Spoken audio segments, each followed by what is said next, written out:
அருட்பெரும் ஜோதி அருட்பெரும் ஜோதி, தனிப்பெரும் கருணை அருட்பெரும் ஜோதி. நேற்றைய உரையில் வேட்டமூலம் வந்த வள்ளலார் அங்கிருக்கும் ஜமீன் மிருகவதை செய்ய முற்பட்ட போது அதை கண்டு மனம் பதறிய நிகழ்வை பார்த்தோம். பிறகு ஜமீனின் முதல் மனைவியை அழைத்து வர சொல்லி அவருக்கு பிடித்திருந்த அந்த பிரம்மராட்சசனை அவரிடம் வந்து விரட்டிய அந்த அற்புத நிகழ்வையும் நாம் பார்த்தோம். வாருங்கள் தொடர்ந்து பார்ப்போம். பெருமான் பெருங்கருணையோடு, அம்மா, இந்த திருநீற்றை நெற்றியில் இட்டுக் கொள்ளுங்கள், இனி எந்த துன்பமும் இல்லை, எல்லாம் சரியாகிவிட்டது என்றார். அவளிடம் திருநீற்றையும் கொடுத்தார்.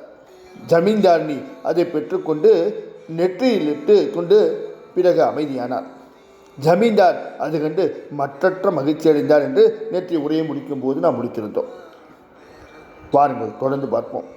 சுவாமி, தங்கள் திருவருள் அற்புதத்தை என்னவென்று சொல்வேன். பிரம்மராட்சசனம் வந்து என் முதல் மனைவியை மீட்டு கொடுத்து விட்டீர்கள். தங்கள் திருவடிகளுக்கு அனந்த கோடி நமஸ்காரம் என்று பெருமானை போற்றி கைகூப்பி வணங்கினான். பெருமான், பண்டாரியாரே, தங்கள் இரண்டாவது மனைவியை அழைத்து வாருங்கள் என்றார். அதற்குள் அவளே எழுந்து அங்கே வந்தார். அதனால் ஆச்சரியப்பட்டு ஜமீன்தார், இதோ அவளே எழுந்து வந்துவிட்டார் சுவாமி என்று உற்சாகத்தோடு சொன்னார். அங்கு வந்த இளைய ஜமீன்தாரினி பெருமான் திருமுன் வந்து நமஸ்கரித்தார்.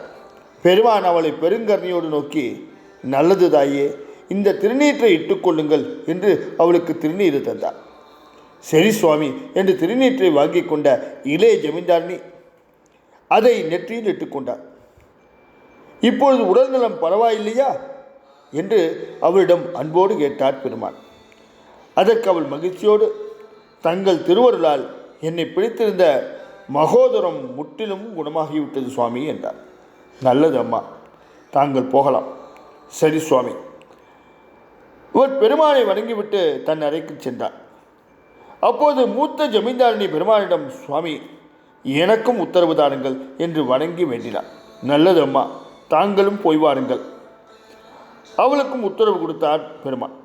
அவள் தன் அறைக்கு சென்றாள். பிறகு பெருமான் ஜமீன்தாரிடம், பண்டாரியாரே, தாங்கள் நன்றாக சிந்தித்து பார்க்க வேண்டும். நமக்கு நோய் வந்தால் அதற்கு பிரீத்தியாக வாயில்லா பிராணிகளை கடவுளின் பெயரால் பலியிடுவது எந்த விதத்தில் நியாயம்? இப்படி செய்து எவ்வளவு பெரிய பாவத்தை நாம் சேர்த்துக் கொள்கின்றோம். அருட்பிரகாசமாக விளங்கும் ஆண்டவன் அனைத்து ஜீவராசிகளுக்கும் அன்னையும் பிதாவுமாக இருப்பவன். அவனுடைய பிள்ளைகளை அவனுக்கே பலி கொடுப்பதில் அந்த கருணாமூர்த்தி ஆனந்தப்படுவானா? இதெல்லாம் பூசாரிகளின் பித்தலாட்ட பேச்சு. நாம் அறியாமல் செய்கின்ற இந்த பாவங்களை ஆண்டவன் மீது போட்டு தப்பித்து கொள்ள முயற்சி செய்கின்றார்கள் என்று கண்டிப்போடு சொன்னார். உடனே ஜமீன்தார் கொஞ்சமும் தயக்கமில்லாமல், சுவாமி, நானும் என் குடும்பத்தாரும் பரம்பரையினரும் என்றென்றும் தங்களுக்கே அடிமை. இன்று முதல் நாங்கள் மாமிசம் புசிக்க மாட்டோம்.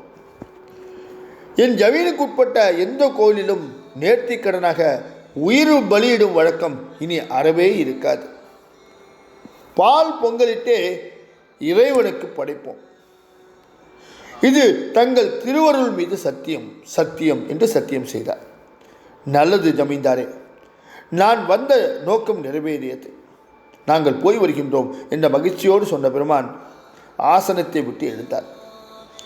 பெருமான் புறப்பட்டதை கண்டதும் ஜமீன்தார் கெஞ்சும் முகமாக, தாங்கள் இருவரும் சில நாட்கள் இங்கு தங்கியிருக்க அருள் செய்ய வேண்டும் என்று பெரிதும் வேண்டினார். இல்லை, மற்றொரு சந்தர்ப்பத்தில் பார்க்கலாம். அவரது கோரிக்கையை தீர்மானமாக மறுத்துவிட்டார் பெருமான். அதற்கு மேல் ஒன்றும் சொல்ல முடியாமல் ஜமீன்தார் வருத்தத்தோடே, தங்கள் சித்தம் என் பாக்கியம் சுவாமி என்றார். அவர்கள் புறப்பட்டார்கள். ஜமீன்தார் வெளிவாசல் வரை வந்து அவருடைய வணங்கி வழி அனுப்பிவிட்டார். வள்ளல்பிரான் எவ்வாறு உயிர் வதை செய்வதை நினைத்து வருத்தப்பட்டார். பிறகு அந்த ஜமீன்தாரின் மனைவிகளுக்கு செய்த நற்காரியங்களால் ஜமீன்தார் மனம் மாறி உயிர் பலியிடுவதை கண்டிப்பாக இனி தவிர்ப்பேன், புலால் உண்ணமாட்டேன் என்று எவ்வளவு அழகாக அந்த ஜமீன்தாரை மனம் மாற்றினார் என்பதை பார்க்கும்போது நெகிழ்ச்சியாக இருக்கின்றதல்லவா.